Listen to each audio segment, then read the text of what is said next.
Hey there, Instagram peeps. Hey there, Facebook peeps. It is so good to be here with you on this Tuesday at 4 p.m. Eastern. When that happens, everything stops here at the Design Studio. I'm Donna Hoffman. They call me the Interior Design Advocate because I advocate on behalf of women just like you. You're working your way through your home. You're trying to make it look gorgeous. Maybe your results are meh. Maybe your results are, hey, not bad, but I want phenomenal. Maybe you're just feeling, oh my goodness gracious, I need some help. No matter what part of that spectrum you are on, you are not alone as a woman working on your own home. And I want women everywhere to love, love, love their results. And that's why I started the Interior Design Advocate brand at our company, where I offer wonderful online courses designed exactly for you, where you're living with what you're doing across any style. So every Tuesday at 4 p.m. Eastern, we stop what we're doing here at our luxury design company here based in the Philadelphia region of the United States. And I come out here and I talk to you and I teach a lesson and take your questions, and it's a good time. Well, today, in honor of a brand new, amazing course that we are launching in like 2 weeks, I'm excited. We've been talking about window treatments because I'm going to be doing a deep dive online design immersion about window treatments. And so we've been doing some teaching and talking, you and I, about window treatments. And last week, I asked you to send us questions. Send questions of things that you just are always mulling about and spinning on when it comes to window treatments. And based upon those answers, I have created an FAQ type of lesson for you today so that I can teach you, get you empowered where window treatments are concerned, and kind of get you on the road to making beautiful things happen. So one of the first questions I got and continue to get in different iterations. And hi, I'm getting a lot of waves and smiley faces on Instagram. Hey, Facebook, Instagram is out waving you and out smiling you. Just want to let you know, this is not a competition, but I'm just telling you. Anyway, Cheryl just gave me a hello and a heart. Thank you, Cheryl, on Facebook. Anyway, so here's what you need to know. And one of the most popular questions I get always has this phrase added to it. Donna, question, comma, because I don't want to block my view. Everything ends with, because I'm afraid to block my view, because I don't want to block my view. I don't know where you guys heard, read, learned, mislearned that window treatments will block your view. A badly designed window treatment will definitely block your view, but a correctly proportioned window treatment will not block your view. It will enhance your view. It will frame your view. It will make your windows look more important. If it's done right, it can make your windows look taller or bigger or more impressive. That's what the power of window treatments is, not to be undersold or understated.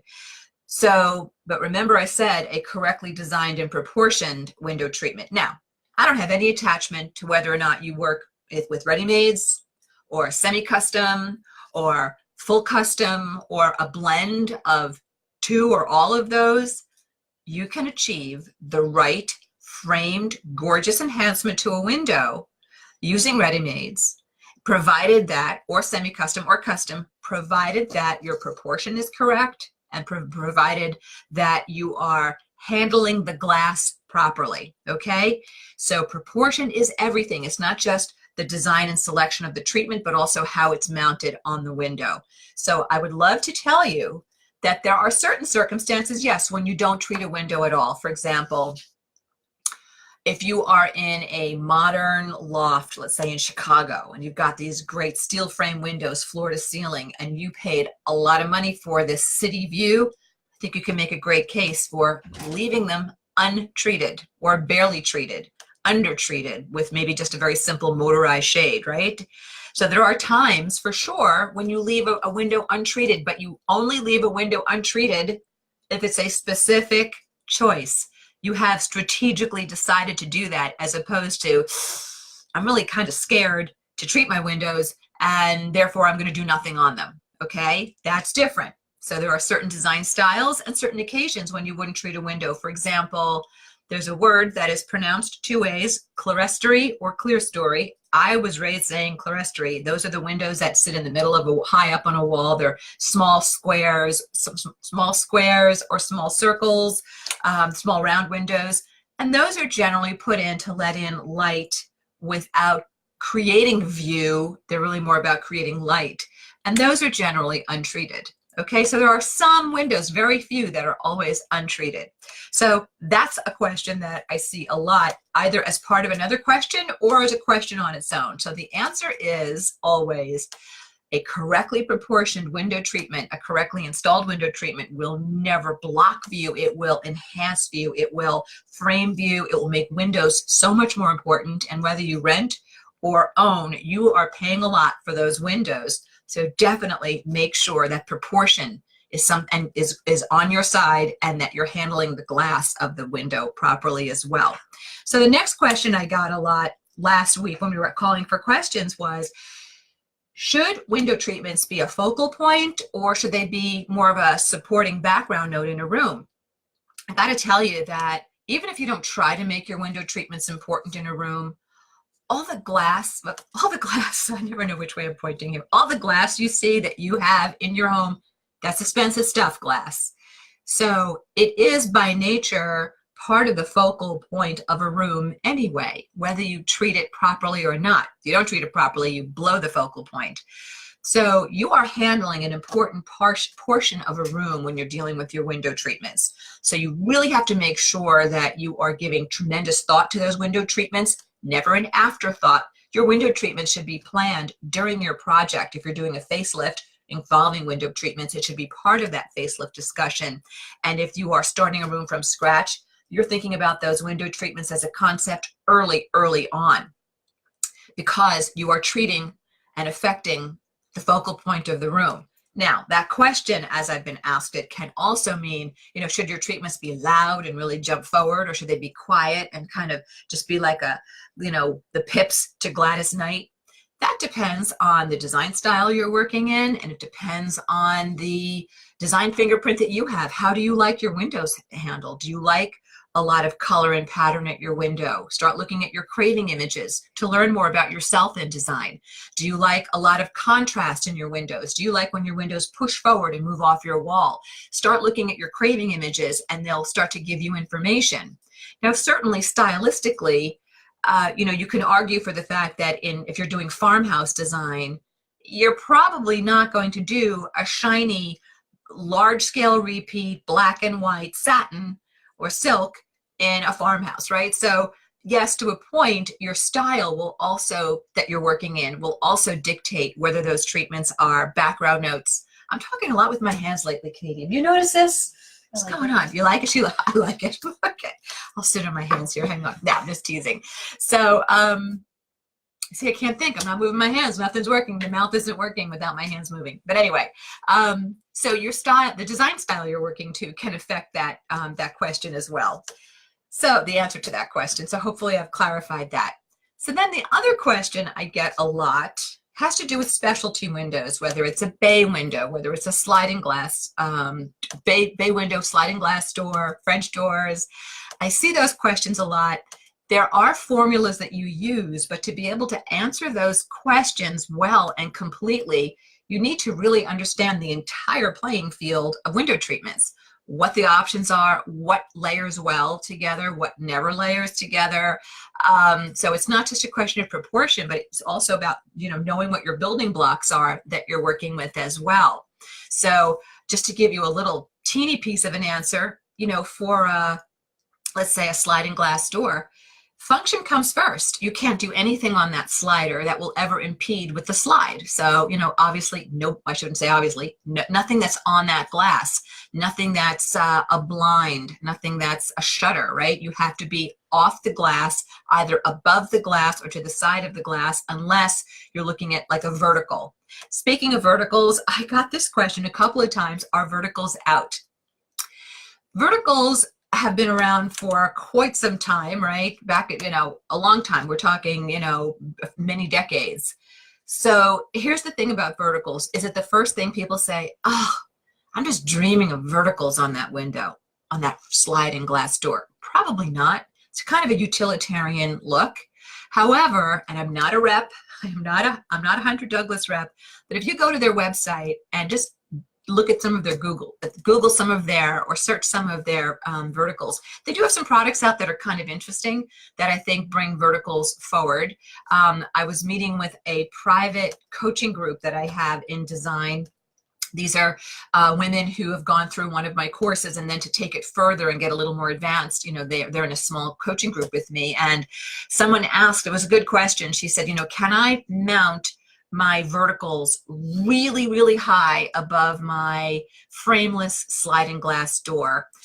And I thought long and hard about it, and I said no. I said, I think that could look really strange. I think you could cheat it. I think you could go maybe 4 or 5, maybe 6 inches above, but I wouldn't go. She wanted to go like 20 inches above. However, if you look at some of the Hunter Douglas products, that they have one that looks like a drapery panel. Maybe that one you could get away with. So anyway, I don't know why I got down this little rabbit hole tangent. So some of the popular questions all boil down to proportion problems. Some of the popular questions boil down to, oh my gosh, am I going to block my view? You now know, do it right, you will not block your view. And then there were questions about specialty windows. And then there were questions about specific windows in your home, unevenly hung windows. And there are things that you do to amazingly camouflage unevenly hung windows. But to show you that, I would really need pictures and more time to teach you and take you through all of that. So I'm going to take your questions live now if you have any. And I do want to invite you to get on the mailing list. Women, if you're not on my mailing list, what's up with that? Get on the mailing list, because this week, on Friday the 15th, tickets go on sale for our first ever live online design immersion, and it's all about window treatments. I have wanted to write this course for you for so long. It's called How to Design and Select Your Plan and Select Your Perfect Window Treatments Like a Boss. And I'll tell you what, I take you on a complete journey. You are going to come to that event with a window treatment challenge that you're working on. You're going to have other materials with you as well, writing things and some other stuff. You don't have to be crafty, but you are going to leave our immersion from 1 p.m. till 3:30 p.m. Eastern. You will leave with an actual plan and solution for a window treatment challenge that you have, or a project that you have, or a conundrum that you have. And I'm even creating a private Facebook pop-up group to support that live event. And that pop-up group will be live for a full 8 weeks after the event. And if for some reason on Feb 23rd, you suddenly have to leave town to go on your book tour or go film a movie, you will have a 4-week window to watch a replay, but that's only for ticket holders. Am I ever going to do this again? I don't know. It's been a lot of love of labor, but a lot of work to put this event together. So it is this February 23rd, 1 p.m. to 3:30 p.m. Eastern. I hope you can join. And again, tickets go on sale on Friday, and we're launching with a nice early bird pricing on those as well. Okay, questions are coming in. Alrighty, so Wendy is saying on Instagram, hiya Wendy. Wendy is saying, I want to see out my window, but I don't want others to see in. Also, in addition, I am sensitive to bright light. Any ideas? Okay, Wendy, I'd love to know, and just throw it into your comment section and Katie can answer. What room are we in? Are we in a bedroom here? Are we in a home office? What kind of windows are we in? So listen, guys, something you can do, and Wendy, you can always look to do some window tinting if you don't rent, right? If you own where you are. And there are different window tinting degrees that you can do that will cut glare and still let a lot of light in. So for light sensitivity, Wendy, that might be something you want to think of. Now, here's the interesting thing about, I want view, I want to see out, but I don't want anyone to see in. I have a client, he's the sweetest man in the world. And when we were working on his new design build, he was adamant, I do not need any privacy in my bathroom. I'm on a lot of acreage. What do I need, privacy in my bathroom for? I said, okay. So we didn't specify any blinds for him in his bathroom. And a couple of weeks after he's in his home, I get a call on my cell, Donna, trying to use my toilet, and I'm watching people, driving up my driveway. You got to put something on this window for me. And I thought, yeah, we got to do that. Think somebody who looks a lot like me told you, we really ought to do that. So here's the story, because he didn't want to lose view. So what you can do in certain rooms, Wendy, and I don't know exactly what room you're talking about, living room. Okay. So Wendy, here's some things you can do. you can do things like, and I don't know your design style, but you can do solar shades. And solar shades have these little teeny dots in them. And depending upon how big or small the dots are, you either let in more view and they look a little more transparent as you look out, but looking in, people really will not see you. And this man I was telling you about, you know, I put up something for him as a tester in his bathroom, and I went down to street level, and I had somebody on my team stand right at the window where he would stand if he was using the commode. And I said, just, you know, keep your pants on, but just stand right by that window. I want to stand out in the driveway and see if I can see you. And couldn't see a thing. So Wendy, there's this perception that people will see really deep into your space unless they've got their nose pressed up against your window, or unless you're in, you know, a city, big windows, fully lit, and, you know, you're just walking around naked as a jaybird. You know, that people will see. But if right but near your window. But if you have veiled privacy, like a solar shade, like a semi-opaque window product, you know, a drawn drapes, people are not going to see in the way you think they're going to see in, particularly during daylight. Now, do I recommend in a bedroom that you have blackout if you want to sleep and you're sensitive to light? That definitely has helped improve my horrible postmenopausal sleeping, you know, problems. So light blocking is important for you, Wendy, if you're light sensitive. So I think for anybody who wants to get privacy but not lose view, you can absolutely have things that traverse, that open on the window and close when you need them to, or traverse down by way of a shade or a blind. So those are some things. And again, solars might be something really nice for you, Wendy, because when they're down, you can see out, but people really can't see in. So there you go. All right. So that, hopefully that question helped you, Wendy. And I'm going to take some Facebook questions. Uh-oh. Rhonda is saying, is sound working, or is it me? Gosh, I'm hoping, can people, yep. Stacey is saying it's working. Phew. Good grief. All right. Sound is working for Mindy. Okay. All righty. Lori is getting her measurements taken on her windows tomorrow. Exciting, Lori. Awesome. Lauren Ibrahim, if you have a large window with a high connected transom and a smaller window with a transom in the same open space room, do you hang the curtains at the same height? Yes. Or should you hang the drapes of the taller window higher? Okay, I would need to see what you're talking about, Lauren. I'd love to see a picture of this, but we will often use the rod height to even out windows.